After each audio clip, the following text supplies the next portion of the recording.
and also to acknowledge that quite a few people here have been quite involved in this. Ollie's master's paper project had copper and handmade paper.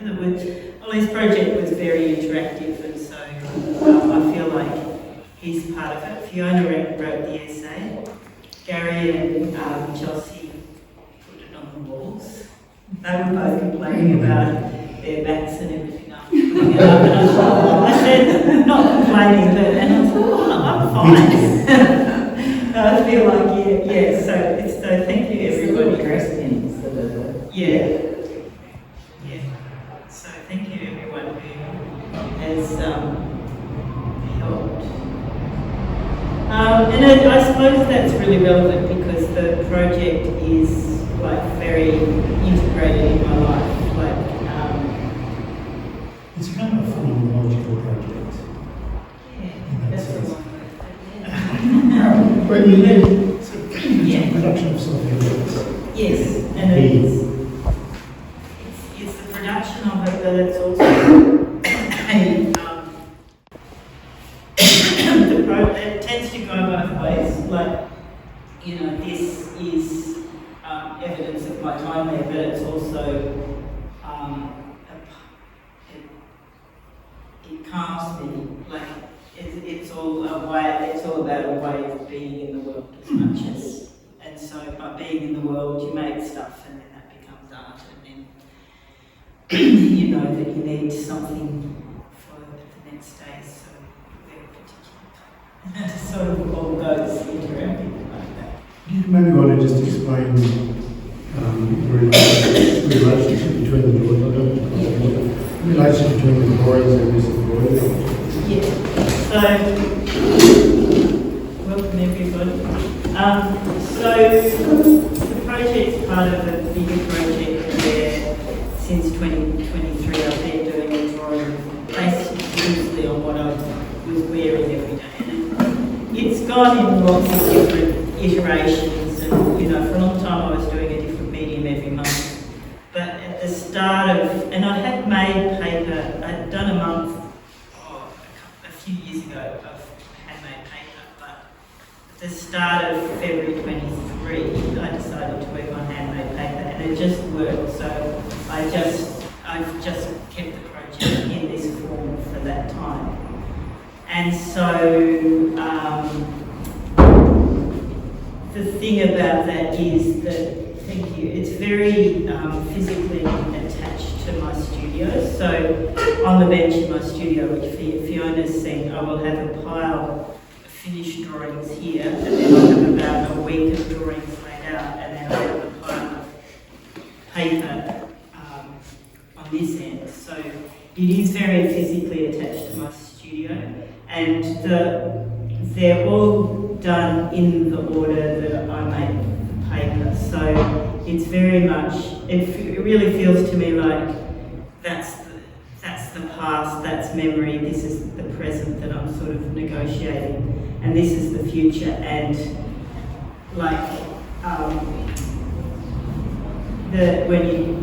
when you get there in the morning and this is the page, it's not blank, there's already red on it, and it's got texture and it's got shape. So it's like days, they're not blank canvases, so each day something for how that drawing is going to be is already established by the paper, by what I'm wearing, by how I feel. And you mentioned what they're made of. Yes, so these are, because I've done a lot of drawings in my life, and a lot of them are really bad. And so I pulp them, and some documents that are valuable or personal. And so the paper's made out of old, mostly good quality watercolour and drawing paper, so which means that the actual paper is really good quality, which is what when I started I was worried about that, and I didn't think the paper would take wet media, so I was just working with charcoal, and I think that was one of the reasons I was constraining myself to dry media and black and white right at the beginning. But I'm not very good at maintaining constraints. So eventually everything else crept in, and I found that the paper takes wet media quite well. You can see those early ones are very, very thin when you look at them up at the wall, and they gradually become denser on the wall. I think that is it's sort of back to front, because the first pages that come out of a batch tend to be much thicker than the last paper, so the thin pages tend to be the last one I've got. Right. And as I've gone on, I've learned to make it a little, they're not completely even, but it's a little bit more even, and yeah, I've learned to make those last pages a little bit thicker.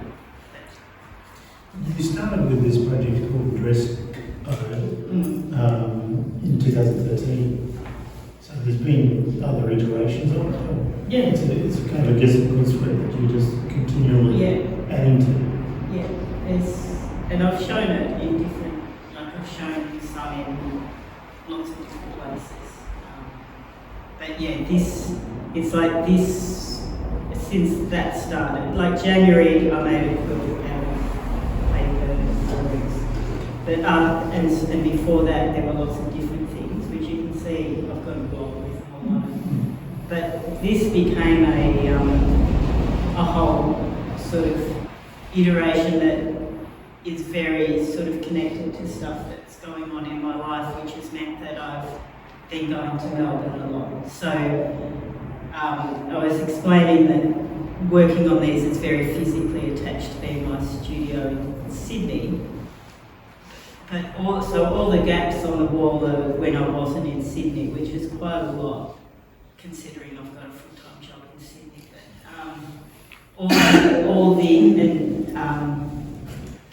the days when I'm not, all the days that are missing on the wall are embroidered in this. So this is like my travelling work. So every trip away is a different coloured thread, and all the dates are stitched down the side, except for in January I went to Vietnam, and so I just took a small piece and built a map of Vietnam, so that's on the back. So it sort of became, like I used to always get frustrated because people would say, you know, you put so much effort into making your embroidery perfect, and such as I love the back, and which is untidy and messy. So I decided to embrace that, so it is two-sided. So, and I think that has become a metaphor for me too, in that, like, you know, trying to have this beautiful outward-facing, like, how I appear, and like the back is pretty much how I am. And but you can't lie, because this piece of fabric is like still falling apart. It was intact when I started, and so the whole thing has come to feel like I'm just frantically stitching to try and keep it together. And the more I do that, the more it falls apart. So yeah, so that's how the whole thing sort of works. They're very gestural drawings. There's some that you can identify. There's Maryanne, but a lot of them, they've got almost a sort of universality to them. Is that kind of intentional, or like they seem to be fairly quickly done, the majority of them? Yeah, I try and do them quickly, but I have to keep going until they're. So some I will rework, and some. That day or later on? No, Until we're resolved, yeah. Like, you know, that is a big thing with a project like this, where, you know, you have a system, but at some point you've got to have an artistic judgment coming in, which, without upsetting the system. So I always start them on the day, and, you know, I try and get the feeling of that day in the first year. And that's usually in the morning or after you've experienced anytime. Yeah, it's like whenever I can manage it. Yeah. yeah, I don't know what that definition is. Yeah, it will depend what materials are lying around the studio as well as what tables you've got on it. Yeah. And do they always sort of hold for you the memory of that day? Or can you look at them and they do evoke that feeling, the moment, or experience? Or I think. is it always in your studio? Yeah. I think it's an interesting question because I think it's more if there's something in it that I was thinking about that deliberately connecting to that time, then I'll remember like that one with the grid held above my head there. That was, This one. yeah, that I was making take to that day, so that I can remember that that's what that meant, it's not, and I sort of feel it, but not so much, it's more that I know that. And then, you know, like there's a certain pair of velvet trousers that I always wear in the studio and you see them coming up with a striped jumper, like it's quite a common sort of outfit. But, graduation day. yeah, graduation day. Every year there's a graduation day, except, well, I didn't go this year. This one up here with the silver. Yeah.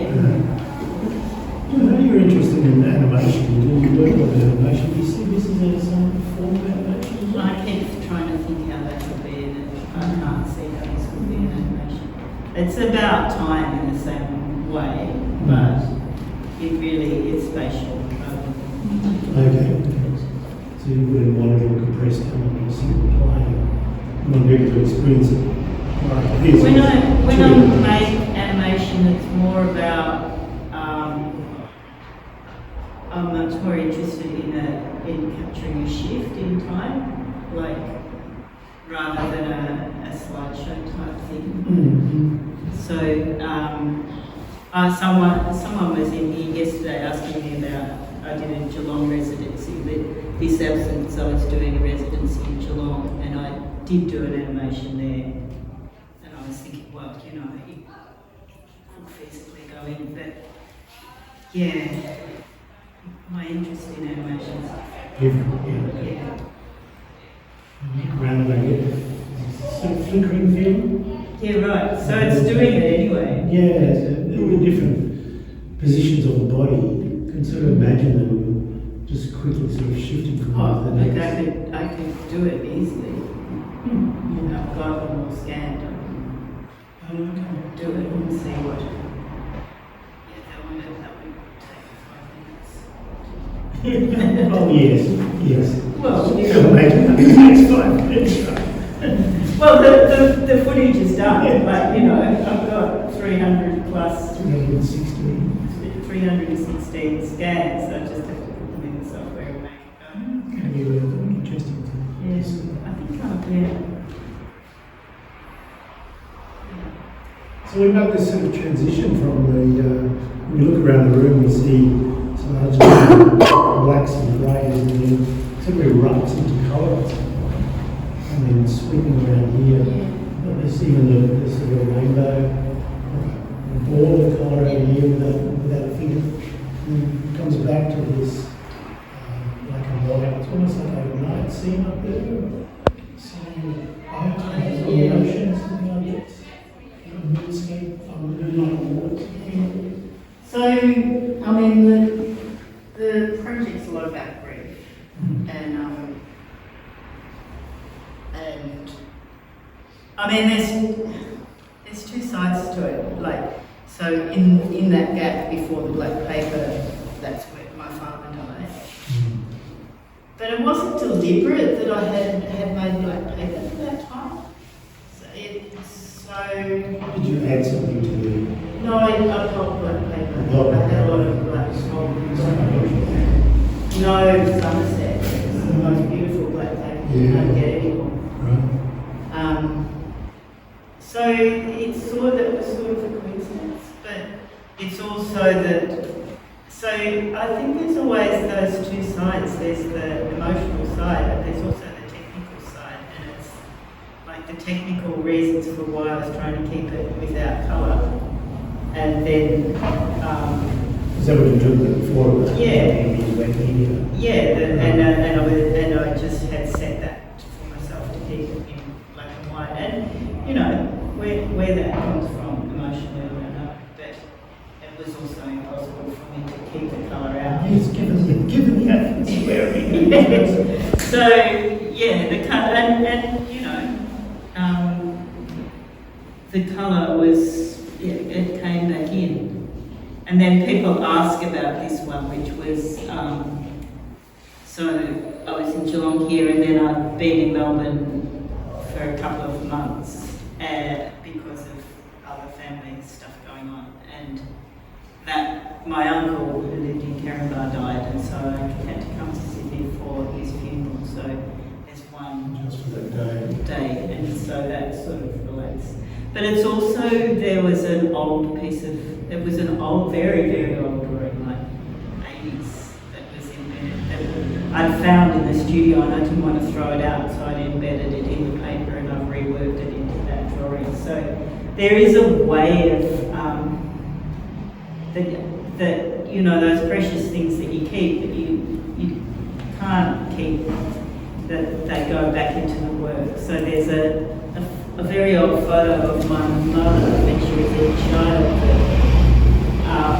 It was on a metal sort of frame, and the photo cracked, and it was like so sad to see it go. So I don't know whether it's bad, but I just glued it on with PVA. It's like, it just makes it feel like it's given a new life and a place for that photo to exist. So there's a lot of things. Some things are just random things that are lying around the studio, but other things are sort of, you know, like that piece of blue paper I just found in the street, and I really loved it. And so some things are completely accidental. Someone was asking me where all the Egyptian things came from, and Danny Panner gave me some old magazines, and I was trying to get rid of those. Like, so it is a lot about like trying to get rid of the crap in the studio, but it's sort of making more. So, which is sort of what life is, isn't it? So it is really sort of strongly related to your studio as a space and what's in it at the time. Yeah. Because I guess the way that the dress code project is thought about is really what Maryanne wears every day. But it's that plus. That's just the trigger. It's not really about that. It started, that was the first idea, but that's just a, yes, you know, you have a blank piece, or not blank piece of paper, and you have materials, and you have what you're wearing, and that's started like through drawing. I guess Med lets me do something different every day as well. So it's just a sort of, it's a stimulus that says make something, and I respond to that, which is much easier than having to produce a body of work. Like, it just feels Just much continually produce. it just feels much more meaningful to me than,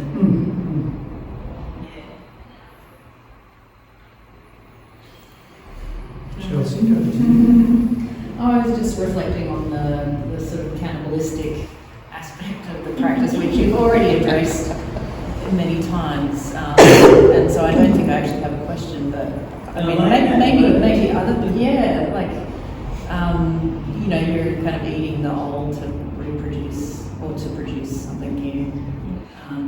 But I wondered also, there might be people in the room that have a question that could start. Well, I want to congratulate you for this.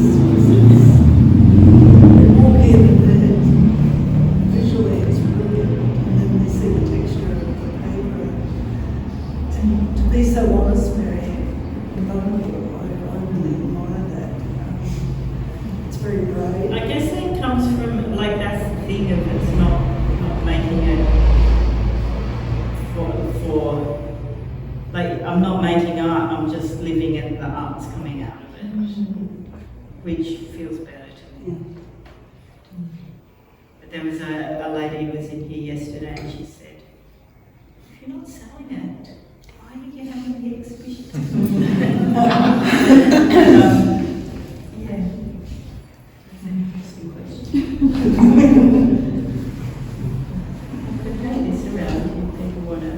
Can I ask how you actually make that? Your paper that's discard, how you actually get from there to how you polish it, how you actually So you take it into the staff room and you put it in the shredder. Then you take it home and you put it in a bucket with water for about a week. And then you put it in the food processor. Yeah. And then there's a big bucket and you float the pulp in water. So it's the consistency of pulp to water. And you have a frame with like fly screen on it. Yes. And you scoop it up and like shake it so that the basic idea is that the fibers like get floating in the water, get arranged, and then you pull it out as a flat sheet and then you tip it onto a blanket, tea towel or something. And then some of these have got lace or something. So this one's got a sort of a radiating flower. Yeah, so I put a doily, someone gave me a whole lot of doilies, so I put a doily in between, which is how they make watermarks, like that's a watermark. So if the paper's thin enough, that pattern would come through.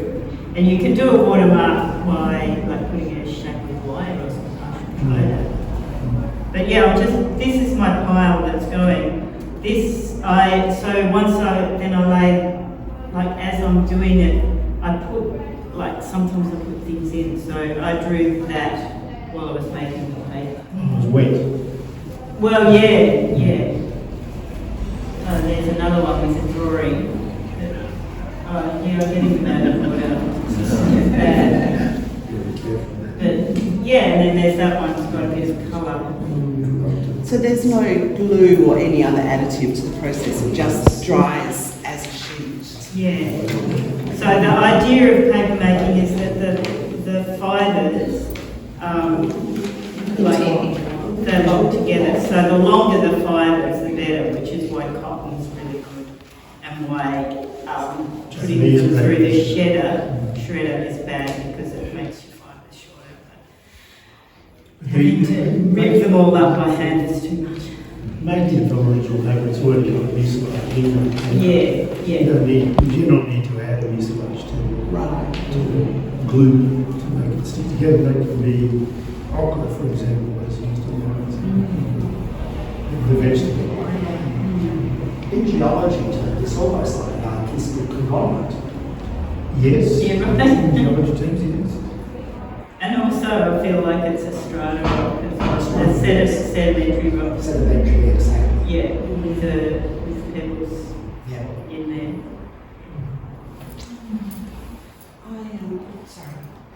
I finished. Just going back to the question of animation, which is a really interesting one of the things that I talked about in the essay is the porous nature of time. And I was reading Karen Bride yesterday, and I was thinking of you because she was talking about the diffractive nature of time, where instead of living in linear time, we live in a circular time. And it's the same idea where past, present and future are all affecting each other, essentially.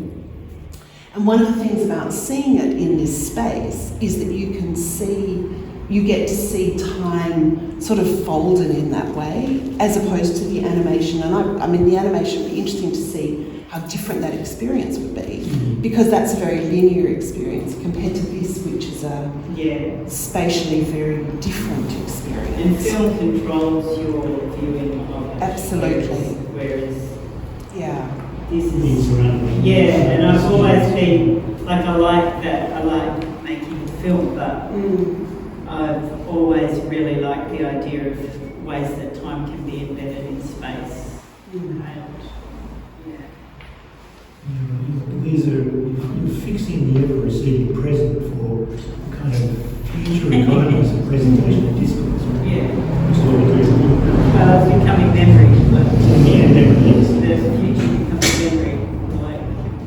But most of that's lost unless you fix it in some way. So each Yeah. of these are fixing of that. Yeah. There's some connection back to a present that's now Yeah. past. Whereas most of the present that's past is completely lost to us. Yeah. And there has to be. And there's a lot lost in Well, you well, too. of course, Yeah. of course. I just want to make just an observation.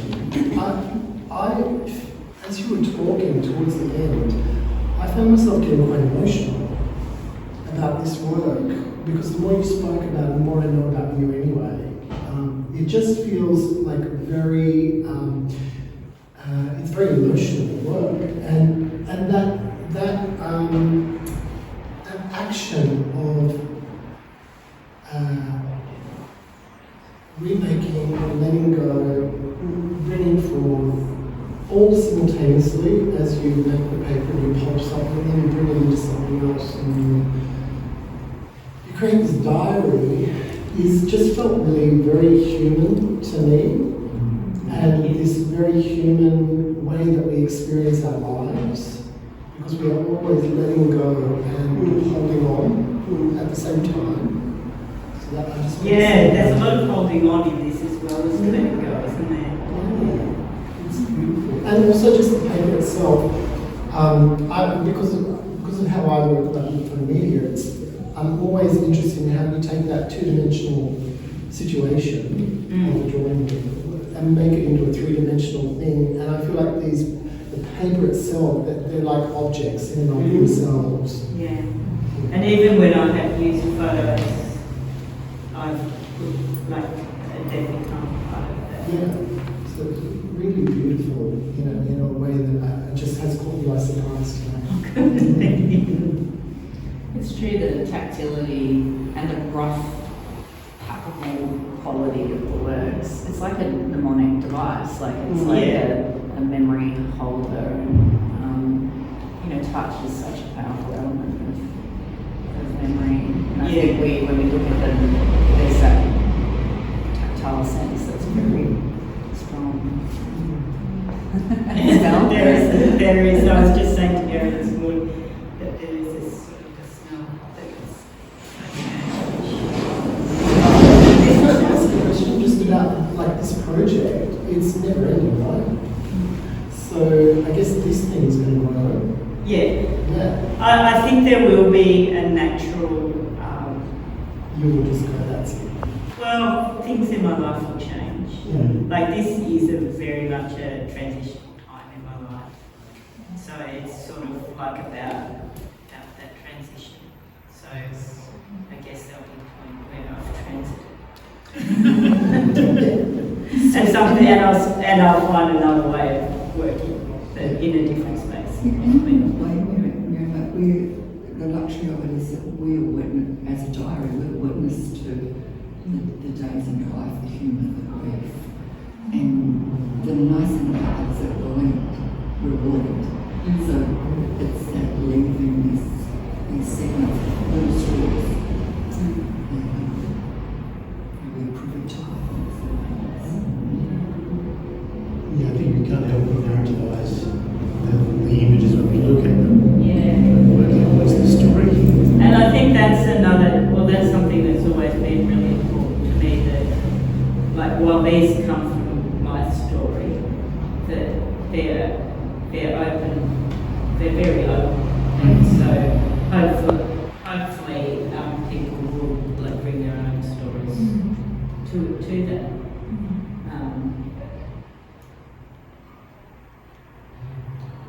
Does anyone want to know about a particular image? What was happening on that day? I can't remember all of them. It was raining. That one up there, a bit of dancing. Yeah, it's like it's Which one at the top? The second one, just down. Oh, down. It's That sort would of be really interesting. Thursday was Bottom to the floor. it's sort of like, when I draw, I really try and, like, be present to whatever is sort of like coming up inside, as well as what the materials. And I think one of the things I find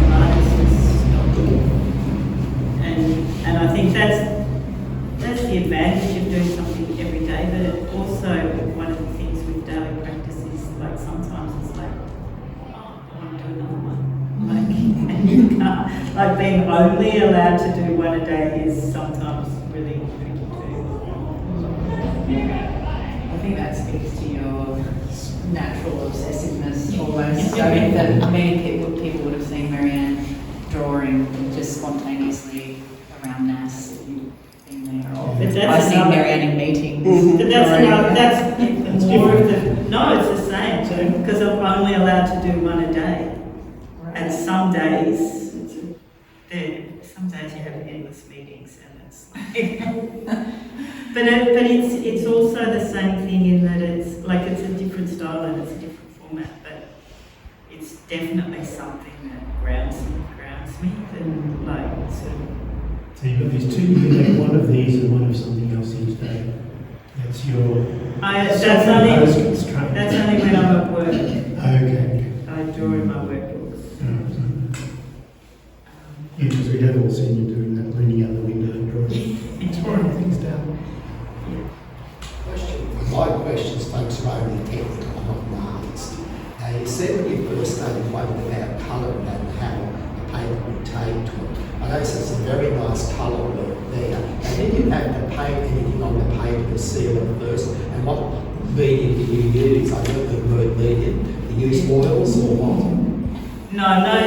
Oh, there's some oil crayons, but it's all pretty much water-based. Right. But yeah, so I did start to get a sense that, yeah, like Gary said, there's the made paper's got the made stuff in it that holds it together, but it also has, like, one of the things with paper is that it needs size. Like, Yeah, size. printmaking paper is really annoying because it's like blotting paper, it doesn't have size, but a lot of it. But I was surprised at how much size there is still in these and how, like these ones, like that ink drawing there at the face, I don't think there was anything on that. But as time went on, I started to put a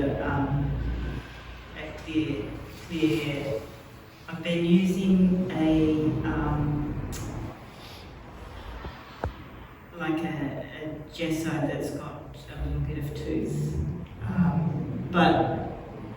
and I've got a clear one, but those bright ones probably had a white gesso on. Yeah, just to. That one's definitely got a white gesso. That one probably. That one doesn't. So that one says touch grass because on Sundays my family will do a Zoom in the morning and do a quiz, and I was sitting out in the park next to Aslan, the coffee shop, and before they put those big fences up, and one of the quiz questions was, what does touch grass mean?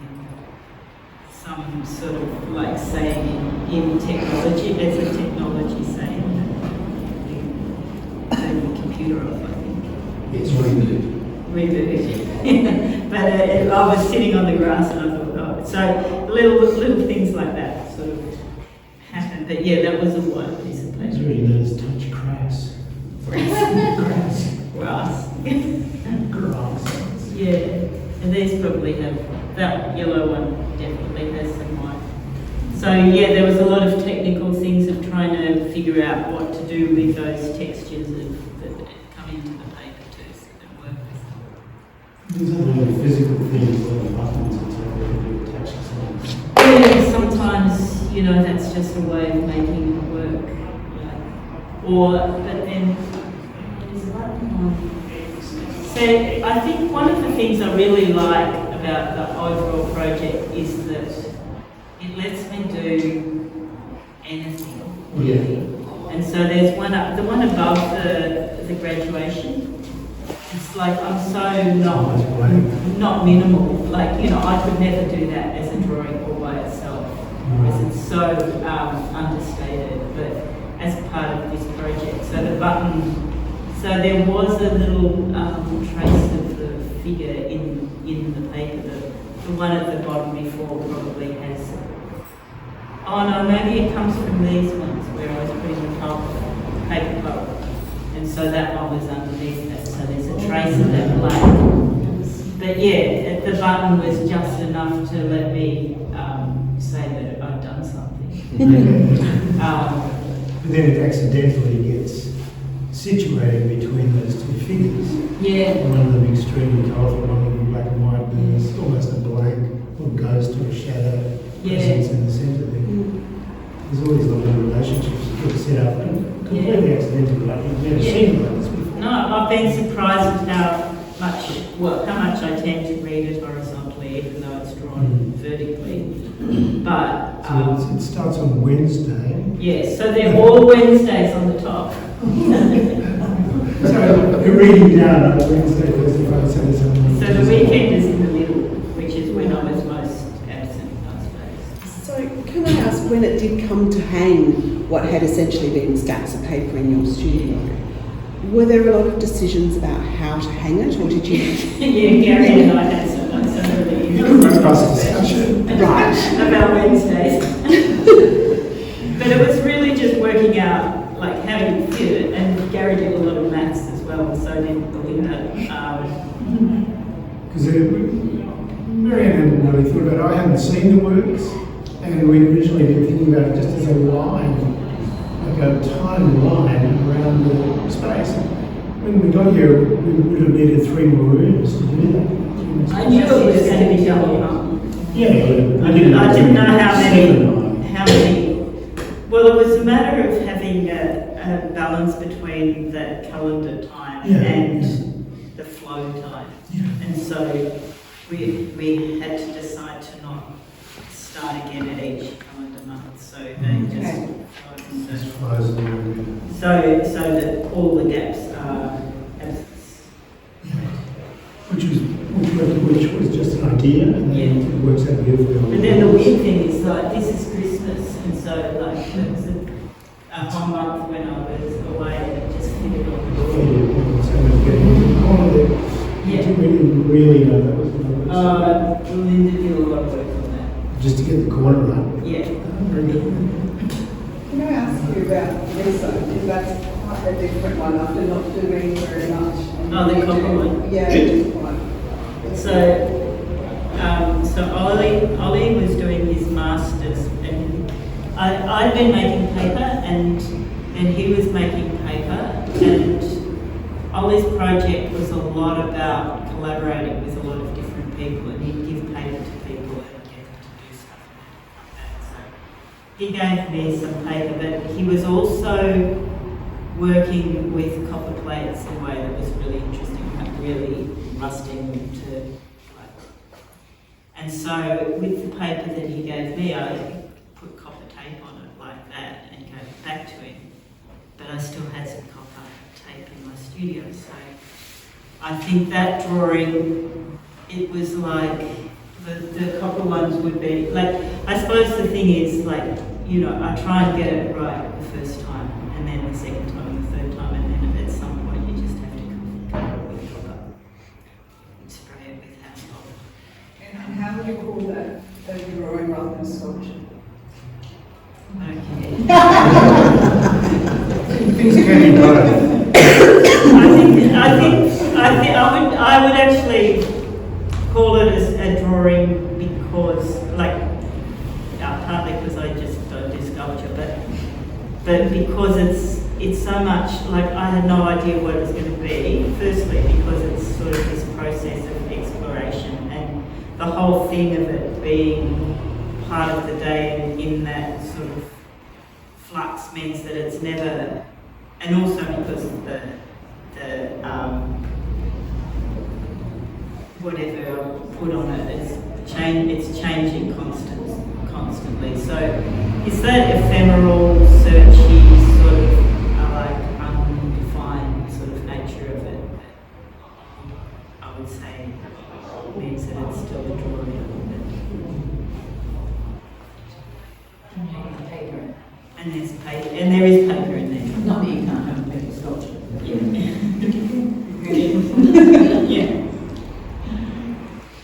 And yeah, you've made paper sculptures in drawing.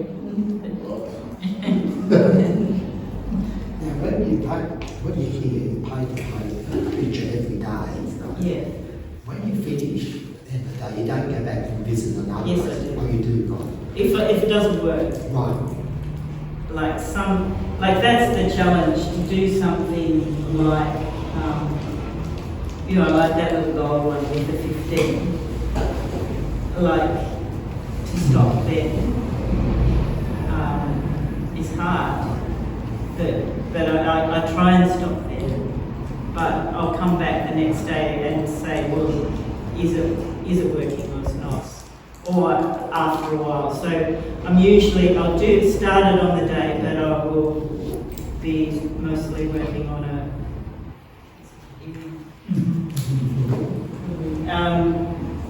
working on it for that until I have to cover it up with copper because it just doesn't work. And in your studio, you may have a number of drawings out on the table, so I guess you can't help but feel out some synergies between things as you're working. There's definitely a flow from one to the other. So I'm responding to the new paper, but I'm also responding to what was there before, and especially if I've got a colour of paint mixed up or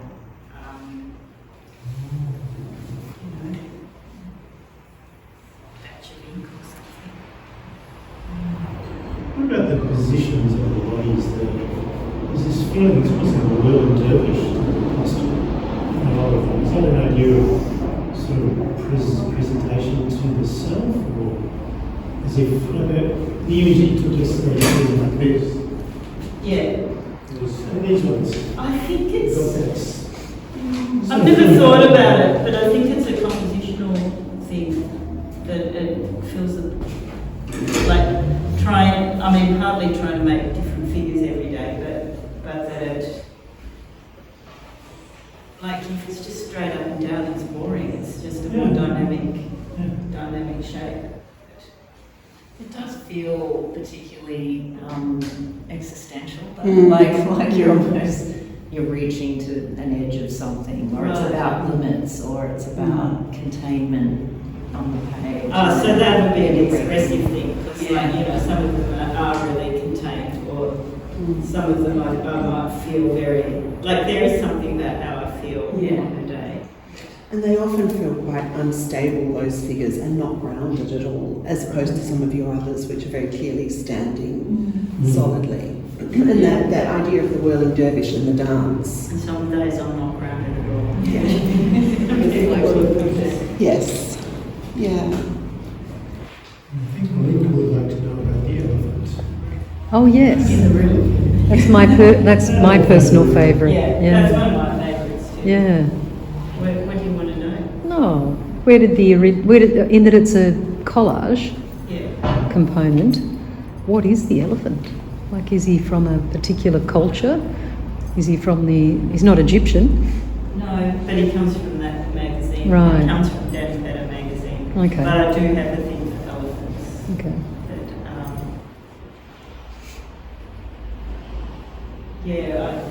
I have a thing for elephants, and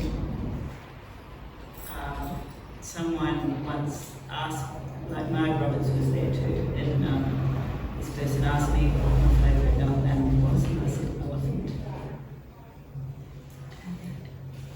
Somehow it was something about the way elephants look after their tribe. Is something that I really identify with. But that was just like, it might have even been embedded in the paper.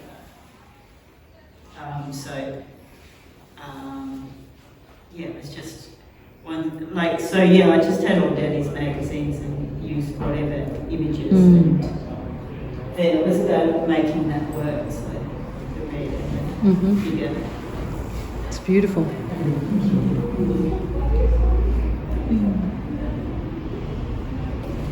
And I don't know what country it's It's all right. Anything else? Not quite. 45 minutes. Does anyone else have any other questions for Maryanne? Just congratulations. Yes. Yeah.